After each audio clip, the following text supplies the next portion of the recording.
GM, welcome to what's going to be another great episode of DevNTell. So, if you didn't know, DevNTell is a 30-minute podcast held every week where we welcome founders, hackers, and anyone in between to come on the show and showcase what they've built. And today, I'm ecstatic to welcome DD Legend and API3 DevRel Billyjitsu to the show. So, if you didn't know, API3 is Oracle infrastructure providing price feeds for your smart contracts with Oracle Extractable Value, OEV, built in. So if you stick around for today's episode, you'll see Billy give us an overview of oracles and tell us how API3 changed the game. All right, let's get into it.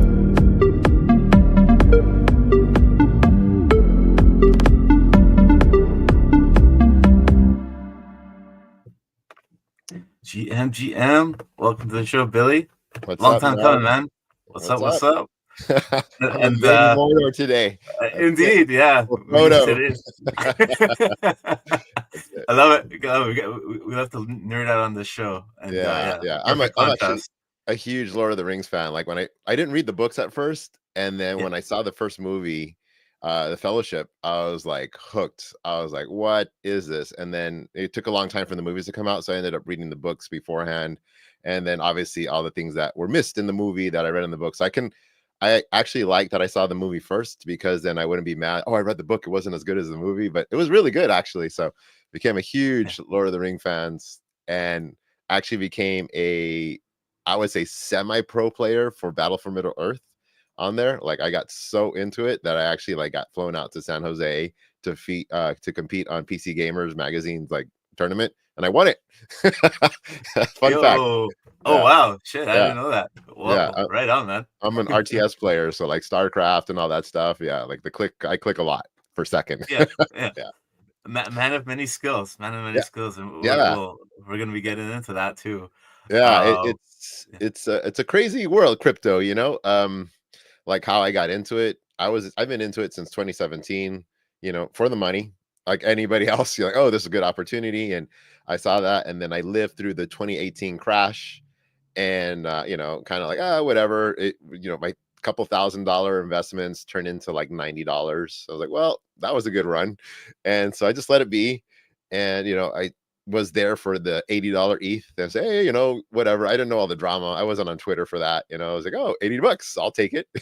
And so bought some here and there. And I think it wasn't until like 2020, 2021, like during COVID, we're all stuck at home.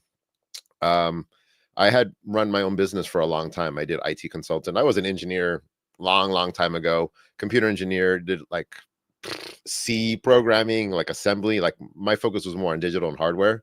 So like I did some kind of assembly code and stuff like that. And I haven't used that in like almost 2 decades now.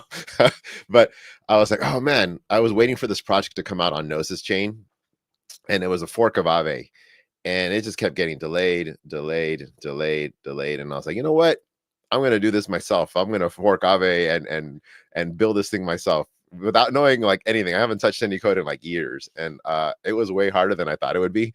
So it became me watching a whole bunch of YouTube videos on just blockchain thing. And like, well, what's VS Code? What's an IDE? What's a console? What's all this? Like, I kind of like self-taught struggle through basically all of COVID. Literally all the free time I had at home when I wasn't working was just spent trying to figure out what code was. And imagine the frustration when you're like looking at a DevRel tutorial that says, all right, here we go, we're going to do this. And then it stops 5 minutes in. I say, cool, stay tuned for our next episode. And it never happens, right? So I kept getting that over and over. How to deploy a token, right? And then I was like, all right, now what? Right? Once I deploy it, now what? What can I do with it? And I had watched every video available to me at the time. Like I didn't even know what to Google at sometimes. Like I didn't even know what question to ask to Google. So I was like stuck. So I spent so much time just trying to guess and watch 2-hour videos that might give me 1 minute of knowledge 40 minutes in, but I didn't know that was there or the word to say it until I watched that whole video. So I wasted a lot of time. So it wasn't until like I started watching more folks that we know today. We see Natter, we see Cyphernautics guy, Austin Griffin too for scaffolding team. Yeah. And like, Patrick Collins from Chainlink and all those. I'm like, okay, started getting a flow of like where those are going and the in-depth of it. And I'm like, well, why don't we have more of these? Right. And that's when I discovered Developer DAO. And you know, I was like, oh cool, I can learn where to code. And I was really wrong with that, right? Because there was a lot of people that already knew how to code, and they were kind of working on projects, and everybody was ambitious, going through a lot of different places. And that's where I kind of learned my friendships and learned my frameworks. Like, what do you use? Oh, I use Next.js with Tailwind. Well, that's what I'm going to do now. I skipped the whole CSS. I skipped the whole, like, all this other stuff. It's like, what do you guys do? Okay, that's what I got to learn. Right. So that's what I ended up doing. But my passion was always Solidity. So it was always Solidity first. But just hanging around certain people and like looking at projects, mimicking projects, it became what it was. And it was through Developer DAO in a conversation when I was trying to build a project with random numbers that Sparks was on VC5. And he's like, hey, have you heard of API3? I was like, no, never heard of it. I'm trying to do something on Gnosis Chain. They don't have, you know, Chainlink doesn't have random numbers. I'm stuck. I don't know what to do. And then I discovered API3, and then I started using it, and then I used it in production, and then that project kind of like blew up a little bit. And then they're like, API3 is like, well, who's this? Who did this on Gnosis Chain? And the team reached out, and I demoed the project, and then I had a good relationship with them. And then, you know, they were working on some new projects, and that's when I was like, man, I should probably do this full time, because that's all I'm thinking about. And so the moment I signed up for a smart contract, they're like, well, we're looking for a DevRel. Do you want to do it? I'm like, well, let's give it a shot. Right. And then, well, here we are.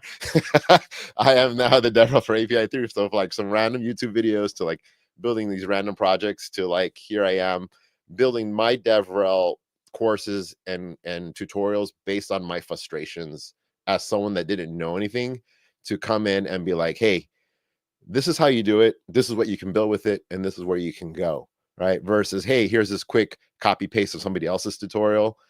And good luck, right? I don't need the views. I want the skills. So like, I've always been about like, let's learn some new stuff. And like Developer DAO has been a place where I've been able to meet like literally guys that I still talk to today, right? Like we hang out, just chat. You know, we've come up with different ideas together, and it's been a good like environment. And then when you go to these places, events and whatnot, it's so cool to meet people in real life and like have that. So like, if it wasn't for Developer DAO, in a sense, I'd still don't know where I'd be. I might be stuck on certain things, and having the ability, like, hey, I have this quick question on something I never want to do. Like, I hate front end. But there's guys that love front end. So I'm like, I asked them, hey, can you help me with this front end thing? Yeah, sure. You know, and like that. And then they get stuck on a smart contract. Hey, no problem. Someone gets stuck on DeFi. So like having that network has been super, super cool. But yeah, that's a little bit about my history. And like, I guess I was an engineer, but not really. I have no proper software development course other than Udemy and a bunch of YouTube videos, and then just kind of being among people that are super hardcore into it, and then building stuff for production. So that has kind of shaped where I am in the space. And then being like a major DeFi head is kind of where I focus at. And obviously API3 oracles are based on DeFi. So it's kind of like a match made in heaven. So I love it. But that's enough about me. I know it's like a 30-minute show. Let me get through this tutorial and like, well, what API3 is and all that. And then we have more questions and answers if anybody's around, comments or whatnot. Sure thing. I guess one more dive into the life of Billy. Yes. That story is amazing, by the way, and it shows the power of self-learning and having a great community like Developer DAO to help you push you to the next level. Yeah. But in between all that learning, all that Solidity code, I know you do a bunch of other stuff outside of that. I know you do a lot of heavy lifting. I know you do mixed martial arts. Yes. I know you do DJing as well. Yeah. You got a set coming for the Hidericon after party on the 25th of February. Yeah. Like, how do you fit all that into such a busy schedule? I'm always busy. I'm literally constantly busy. It's if I'm not busy, I'm slacking. Like literally, like if I'm not staying busy, then if I have enough time, I'll just be lazy. Right. So if I'm not constantly doing something or my mind's focused on something, then I just be like, oh, I got time for it later. And then I never do it. So like, I think my best time at like in college or university, when I had like 18 units, was the best I ever performed, because I never had enough time to be like, oh, I got time to do it later. I have to do it now. So that's kind of my same thing. It's like I'm coding session. I do a lot of like powerlifting stuff. So like bench, deadlift, squats, and military press. And then those are quite short, so I can work around that for my lunch. I don't do it when it's like crazy after 5 o'clock, so I can sneak that in, come back, refresh. My mind is clear from that problem I had. And then mixed martial arts is something I've done my whole life. Like since teenager, I've done like traditional taekwondo, hapkido, and then I got into kickboxing. And then like during college, I basically was so focused on engineering and whatnot that it became too busy for me to do anything else. And I tried to keep up with it and I got injured. And so then, basically got fat and then worked on my business. And then I looked at pictures like a decade later. I'm like, what the fuck? All right, let me get back into it. So I started doing kickboxing, and then some dude that kind of like looked like a turtle. He was like, kick the shit out of me. I'm like, what? And like, what is it? I do jujitsu. I'm like, what? Okay, I got to do this too now, because it was like he just whooped me so bad. And I'm like, no way. And so then I started getting into jiu-jitsu, and then I was at a great time because I like live in the LA area, where there was a lot of upcoming UFC fighters, and like basically SoCal is the mecca of Brazilian Jiu-Jitsu. Basically everybody Brazilian came to SoCal. So like I was able to, work with a lot of these guys that we saw on the stage like a decade ago of like, man, that's crazy. And so started getting into MMA and doing a lot of fights and stuff. And it came to a point where I'm like, I'm doing all these things, I'm not really getting paid for it. My hands hurt because I got to do computer stuff and my fingers are hurting. So I was just fighting Saturday, and then Monday morning I have a black eye and like my fingers hurt. It's hard for me to type. So I was like, what am I doing? So I kind of just doubled down on like work, and I stopped for a bit, but now I'm back in. I love it. It's just something that I love to do. So yeah. And then DJs, I used to be a resident DJ for a club in my college days. So kind of like nerd Monday through Friday. Even Saturday I had to like study engineering like 6 days a week, and then like Friday night and Saturday night I had a residency. So like at like 7 o'clock I'd be like, all right, peace guys, I got to go work, go do like Superman, basically nerd during the day, kind of DJ at night, and then come back. So a lot of vinyl stuff. Used to do like a lot of DJ competitions, like this the stuff that's now it's like CDJ, and like it does a lot of stuff for you. So I'm kind of like pushing play and then just letting it go. And I guess I was supposed to dance in between or something. But before, you had to like have vinyl and scratch and do stuff. Oh yeah, it's fun. I like doing fun things. Yeah. Yeah, indeed. Yeah. And yeah, most dangerous and interesting man in Web3. There we go. But yes, yeah, that's amazing, man. Yeah, thank you so much for sharing that. Of course. But yes, without further ado, here's your screen.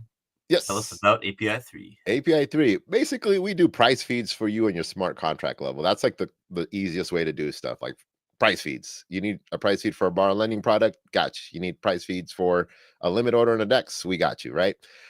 So we're basically pulling real world data price and then bringing it down to you, right? What does it mean straight from the source? We're a first party Oracle, right? Just to go through here, if you guys want to follow me, this is my Twitter. If you want any questions about API3 or any of the workshops that you've seen in the past, definitely follow me, give me a question. I'm pretty accessible. I answer pretty reasonably, even on the weekends. Like I'm doing something. So let me know. If I don't get to you, I'll get to you within a couple days, worst case. But why choose API3 for your Oracle solution? Like I was saying, it's we do first party Oracle. So the way people approach certain solutions, there's more than one way to skin the cat, right? Chainlink, they do node solutions where they have people that handle it. We do first party, so the source you're getting it from. We don't do data providing. We do it straight from the source. So like CoinGecko, CoinPropagate. Looking at that price, they're pushing that price on chain through our Air node, and so we're aggregating that data on chain and then pulling it to you. So different ways to do it, right? So for the presentation breakdown is basically we're going to understand how oracles work. Why do we even need them? What's a push versus pull oracle?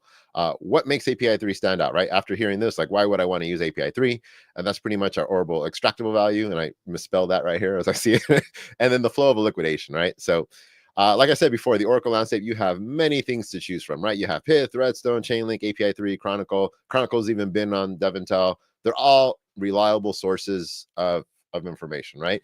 So again, sometimes we are on a chain that other oracles are not, right? So like, let's say you forked this Aave code and you want to deploy on this new layer 2 and you designed it for Chainlink, right? And say, hey, we can't use it. Well, API3 is there. If you look at our market, we are literally on like 40 different chains. And we're support the DevRel super cool. So you can always ask them, hey, I'm having some trouble and let me know, right? So theoretically, they all give you the same products. What makes us stand out is our OEV solution, right? So the team at API3 were actually the writers of the whole theory of OEV. That was 2 years ago. And we've built that from the ground up in order for you to do that. So what OEV means is like Oracle Extractable Value. We've all heard of like MEV, where you reorder the transaction of a block to help you monetize something, right? Like if you were going to swap something and I saw you were going to swap it, well, let me swap first so you pay the higher price. And as soon as you pay the higher price, I put my transaction after and then sell it back out to you. So I've made money, right? Well, same thing can happen in Oracle too, right? When the Oracle updates, there is opportunity, right? Because we know there's liquidations, there's things that happen, right? So we have that built into our Oracle. So going into liquidations on lending protocols, this really where it matters. Is the first thing that must happen in any liquidation event. If you remember February 2nd, February 3rd, the biggest liquidation event to ever happen in the whole Oracle's way, like billions of dollars wiped off the market. You could see the articles, this much liquidated, I think like 2 point something liquidated off the entire market, right? First thing that has to happen in this entire thing is the Oracle that it's using must update, right? Then the health factor changes, like your position. Like if you leverage something, your health factor changes. Oh, you're in a bad position. Searchers like me and other folks that watch the Searcher Workshop, they're watching, for opportunity. And then they see the opportunity and everybody's fighting for the space. So we're all like, hey, I want my transactions. Like if you look at Arbitrum or if you look at Optimism, you see people just spamming the same transactions, 30 transactions of the same thing. And whoever gets it first gets it first. And then the user's liquidated and then there's profit, right? So what if you can control when this Oracle updates? Then you can control this entire flow. And that's theoretically what OEV is, right? You are kind of, instead of bribing a block producer on mainnet, you are basically auctioning off the ability to update the Oracle itself and have that first priority. And then you can bolt that transaction with your liquidation. So whether there's a liquidation or not, it's business as normal. And if you want the higher priority, then it makes it just a little bit more efficient, right? Why do we even need oracles? Well, the space is pretty interesting to see. Like I don't know, how do we want to age it? Like, how old am I? Like, if you remember back in the day, cell phone carriers, Verizon and AT&T, you couldn't call each other, right? Like you had your Verizon people that you could call, and then you had your AT&T people you could like, and they just couldn't call each other. Like they were their own networks. There was no communication whatsoever. And I guess for someone a little bit newer, maybe there's like Xbox players and PlayStation players, they couldn't cross play either, right? There was just like their own network and they can only see what's happening. So ETH doesn't know what the price of ETH is in dollar values, right? It just knows, like, you do an NFT project, oh, it's 0.1 ETH. There's no dollar value to that, right? Until you, as a person, humanize that, right? Go to CoinGecko, oh, 1 ETH is worth 2,700, right? So the way we do it, oracles, and everybody has their own ways of doing it, is they bring that off-chain data and they put it on a smart contract level. So then we know if ETH is $2,700 and I deposit 1 ETH to this platform, I can borrow maybe up to $2,200 USDC on that position. And that's where the borrow lending markets come in. That's where the limit come in. So as an Oracle, we're bringing that off-chain data, or like a real world asset of price data, bringing that data on-chain, right? And so that's pretty much all what Oracle does. I know there's a movement for real world assets of bringing other things on chain, but price data is something that we can easily verify because we can have multiple sources. What's the price of it on Coinbase? What's the price of it on Uniswap? What's the price of it on Binance, right? And we gather all this information and we can all openly see that and agree, oh, this is the price of ETH. So as an Oracle, we just bring that for you in a simple process. So like I said, we had this front running problem, right? GMX on Arbitrum was probably one of the biggest ones where we had this front running kind of system where we realized there's an Oracle problem, right? So for those that don't know what GMX is, it's like this thing where you can leverage 50 times and bet on the position, like ETH is going to be worth $3,000 at this price, and I'm willing to 50 time leverage my position to do it, right? The problem that happened is, right, before the Oracle updates, it has to send a transaction on chain, right? And so when this transaction is on chain, you can actually read the mempool. So what was happening is all these bots were reading the mempool. Oh, it's going to update on the next block. This chain, this is going to be an update, right? So let me 50 time leverage because I know what the price is going to be. 50 times leverage that position. It's going to update on chain, and then I sell out, right? And so basically, they were just printing money. They were printing money all day long, and GMX was losing money because the Oracle was updating, was waiting for the block to come in. Bots were front running that because they knew what the price of the Oracle update was going to be 50 times. So it was like you could bet all day and you knew what the outcome was going to be. So everybody was just max leveraging. And so they were bleeding out money for like, I think 45 days or something. I got 40 days on there. So they were like losing tons of money until they had a solution for it. But we realized that people were, with that Oracle update, were taking advantage of those positions, right? So what the OEV network is basically a layer 2 chain that just handles bidding, right? And it's like, well, why do we have it on a chain? Well, there's no need for a chain, and we're not launching an L2 or anything like that. But what we want to have is a public auction, right? Too many things go privatized, right? And we're like, oh, we're supposed to be open, we're supposed to be decentralized, blah, blah, blah. Here, you just bid on the OEV network, and it's public. So you can see every time, who bid what, who won the auction, right? And you can always verify it, and it's totally open and available to everybody to see. That's something that a lot of people don't appreciate until it matters, right? Like, I'm a proponent for like, hey, just use Venmo because it's easier, or just use PayPal until it's easier, until they lock your account and you're like, F Venmo, F. And then you wish it was more open, right? Well, we're already open, so you can definitely use the OEV network. So as a searcher, you would bid on there. It's like, I would like to bid the price to update ETH USD on Metis, right? And if I win, I get the rights to update the Oracle on there, and then I perform the action, and then I do the liquidation, and then I win, right? And so basically our OEV reader is, reading from all these different sources, and then we're aggregating that data, getting the average price, and it's all open. You can verify everything, the entire scope of it whatsoever. So like, that's something that we are very proud about and very prideful, because, we preach the open and basically decentralized way. The only thing that we have that would probably be the most critical part is this: a lot of these things are kind of controlled by a multi-sig.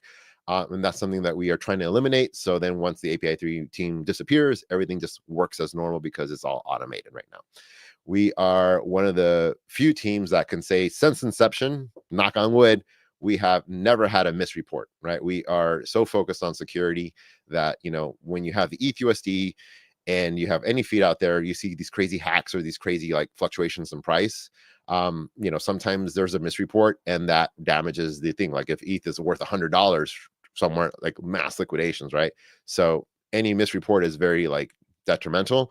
So since inception, and they've been around for like 4 or 5 years, I've never had a misreport. So like that's a cool like beret stamp, or like my Boy Scout badge to have on there. So very proud of that. Very proud of that. So what has OEV captured, right? So what is the point of it? Why would anybody want OEV? If you're a borrow lending dApp, and so your goal is on every L2 chain or every chain is you want people to use your product, right? So it is hard to get competition space with the amount of L2s out here. You don't know which chain you want to choose. You don't know why you want to align with this or where people would put their money. So there's got to be a way for you to generate income, right? And right now, the current meta is, borrow lending dApps. You borrow something, you only make you have people deposit stuff. You only really make money when people borrow off those assets, like a bank, right? They can take all the deposits, but they don't earn money unless you lend it out, and then they earn that interest. Same thing with borrow lending dApps. So when liquidations happen, you don't get any money, right? Because you as the dApp's like, oh, I have to pay out this reward in order for people to be incentivized to liquidate these positions. Otherwise, my platform will be unhealthy. So we're constantly paying out liquidation rewards when the market fluctuates, right? And so now we're losing people depositing because they're losing 5% to 10% of their value. And, these basically arbitrageurs and bots are kind of making money, but they're bribing these block providers. So really the block providers are making the money, right? So with OEV is whatever they're willing to bid or bribe, that value goes back to the dApp, right? So now instead of that money going to the block producers, it's now being rerouted back to the dApp. So they have basically a new source of income. So all you have to do is literally use our oracles. And then if something gets liquidated and someone does OEV on that oracle, whatever they were bidding on there, we get a little split and they get most of it back. So as I said before, February 2nd, 3rd, depending on what time zone you were, was basically the biggest liquidation stress test ever to happen. And through all the tests and all the theory, it all got proven true that it actually works, right? So on Compound Mantle, we have one feed with them. $2.6 million was liquidated off it. So they lost $2.6 million from liquidations, but we returned 150K back to them through the OEV. So through all the bribes and everything, got 150K back return. Yay Finance and Say, 370K liquidated, and then 4,200 was returned. Right? And then on Mantle again, Lendl that uses us, 190K liquidated, $16,000 return, right? So just to quote, like Compound earns in a chain about $9 million through borrows a year. And then in February, they paid out $5.3 million in liquidation incentives. So basically, they've already paid out more than they were going to make for half a year in one day, right? But we were able to return that 150K to them, and all they had to do was use our oracles. That's it. Like, there's nothing special. You don't have to sign up for anything. Just use our oracles, and you don't have to rechange your code or factor. So it's like a super cool thing that a lot of people don't understand. And so, like, with that new value, they can do things to lure in. Maybe they, buy back tokens. Maybe they fund public goods. Maybe they pay their devs better. Like, it's up to them to do whatever they want to do. So like, it's new ways to incentivize new users to deposit onto yours, because there's so much competition, right? There is no question that Aave is theoretically the #1 winner right now of borrow lending platforms. So how do you compete with that, right? Like, if you're doing the same thing, what is going to be your edge, right? And for us, I think that edge would be OEV. Now that you can do recaptures, now you can offer different incentives, you can do different things for that. So again, that's kind of what our pitch is in general, but that's the concept of OEV, right? Like, before you got nothing, now you got something, right? So yeah, and it actually works, right? February 2nd, like, everything was theory until it happens, right? Everybody can say, hey, this is the best product. And we went through the biggest stress test in history on crypto, and it worked as expected. So that was super cool, super confirming, like, this whole thing that we were working on for like 2 years actually works. So yeah, you'll be hearing a lot of noise about campaign about that. Like, we work. So you're saying, hey, Billy, this is so cool. I want my borrow lending dApp to do this. This is all the code you need. 14 lines of code is all you need to get this to work. That's it. When I say, oh, I want to integrate, here you go. It's literally on the webpage. This is all you need. You don't have to do any special stuff. Literally, you go to the market, you grab which feed you want to read, and it'll read it for you. So without further ado, we're more than just a price feed, but let's go ahead and actually look at this. Is DevNTell. We want to dev a little bit, right? So I've already gone ahead and deployed the contract. Did it just refresh? Am I like flipping out here? No, Remix has been tripping on me. And so let me check something here. I'm going to try to grab something. 1 second. Remix has been a thorn on my side as this morning. Let me see what my last deployment contract creation. Yes. Okay. Let me go ahead and grab this, and hopefully this works. I got to refresh the page. I'm just grabbing this last deployment. Narb knows my struggles. Watch me do it. So yeah, I have this price feeder. I've deployed it. I'm going to go ahead and just reconnect my Ravi wallet here, and hopefully it connects. But I just wanted to show you that this thing is actually working. There we go. And so I'm going to go ahead, and I deployed it on Gnosis chain already at address. Yes, there we go. So I've already had it here. So basically, any proxy feed that we do in the contract, it's just going to give us back our price. So if we go over to market.api3.org, I'm going to bring that in the page, and I deploy this to like a mainnet, because testnets were just not working on Remix. If you're listening, Remix, please help me. But let's go ahead and read the price feeder for ETHUSD, right? So you see the ETHUSD market here. You see this is the current price. You can see our exact resources, where we're getting that from. This is all provable. It has the Airnode address. You can verify the DNS. So if there's any discrepancy on any price, you can see exactly where this is coming from. And then we aggregate that data. We're not providing the data. We're aggregating that data and putting it into a nice package for you. But see, it's live on Gnosis chain. I want to integrate that.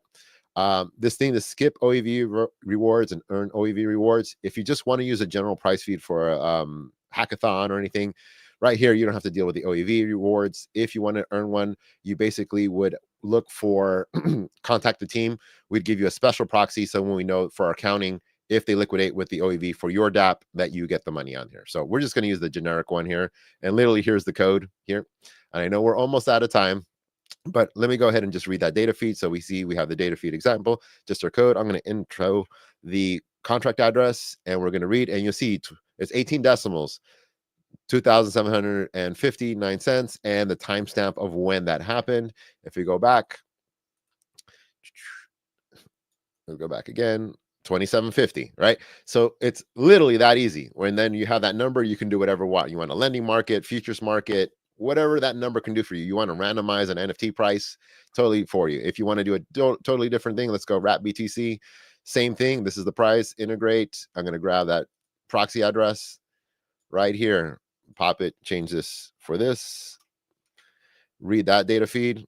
There we go. 97, 18 decimals, and the last time it was updated. Timestamp is very important because you want to make sure your price feed isn't stale, right? If you're using like USDC, it's $1 for the most part, but you want to make sure it's working. So you want to be able to like, oh, it's updated in 24 hours. Okay, it's not stale, it's working. That's the number one thing we want the timestamp for. We want to make sure things are updating on time. But yeah, really simple. This, 14 lines of code with some notes, literally read the data feed. That's it. That's so simple. So simple. That's amazing, man. And yes, I watched Billy speedrun deploy this before the show. And I too shared the same struggle trying to deploy the code on Remix. So Remix, please fix whatever is broken. Yeah. Basically the wallet isn't connecting. Like if I'm trying to connect an injector provider, like it's not detecting the account for some reason. I'm not sure why, but yeah, that's a problem for when Remix comes in and does DevNTell, and then we just That's bombard right. them with questions. That's right. Indeed, Yeah. indeed. Yeah. Yeah, I guess yeah, we're closing in on time. I guess couple questions from my end is what's the most interesting project that you've come across using API3? It's all the borrow lending dexes. Yeah. It's just how creative they get with the reward system. Like I like Lendl's idea of like if you own the tokens, you get a cut of all the liquidations. So by being a token holder and staking them, everybody has their niche, and so like being a token holder and there's liquidations, you're literally getting like a portion of that based on your portion of tokens. So that's pretty cool. So like you're part of the system, so you're incentivized more to push that system and go. Compound is always compound. You always have faith in them. Like they've been battle tested, right? So like, all these different ideas is cool. And then sometimes you have markets for different assets. I want to like do this one exotic token and no one does it, but this guys are willing to do it. So, there's some risk reward factors on that, but yeah, that's pretty cool. And then state like gaming has been pretty cool, right? Like I want my character to be $50, but you're charging ETH. Well, is it 0.1 ETH, 0.01 ETH, 0.0123 ETH, right? Like, so by having a price oracle, you can always consistently say, no matter what the price is at that time, it's always going to be $50. So those are pretty cool. Beauty. And yeah, final question. How can people get started with API3 today? I know you showed the smart contract code is 14 lines long. If people have questions playing over the weekend, what's the best way to get in touch? You can always follow me on Twitter. You can check out api3.org. That's the pretty much main one. There, if you check out the GitHub on the ecosystem, I have tons of examples, betting examples, prediction market examples. Like again, my DevRel experience is based off frustrations of not seeing examples. I learn from examples, so I make a lot of examples. So anything that can do a price feed, that's where it's at. And then just hit me up if you're lost or something. I've got tons of like tutorials with like layer 2 chains on how to become a searcher, understanding oracles, understanding OEV. Like those are all like 1 hour each.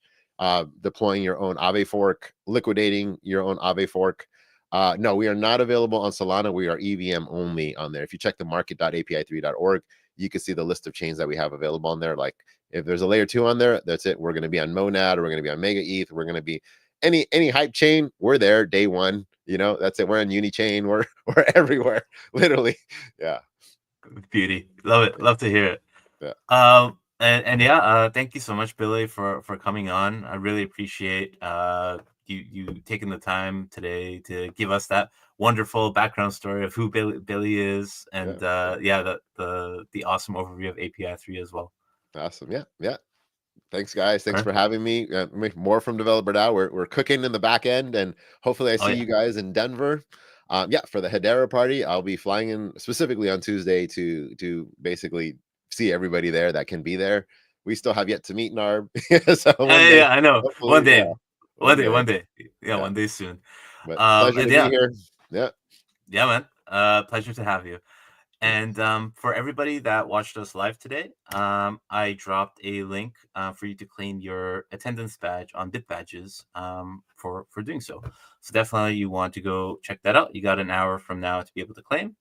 And yeah, with that, just want to wish everybody a very happy weekend, happy Friday, and we will catch you back here next week for another great episode of DevNTell. All right, all. Enjoy ETH number 2. Catch you guys.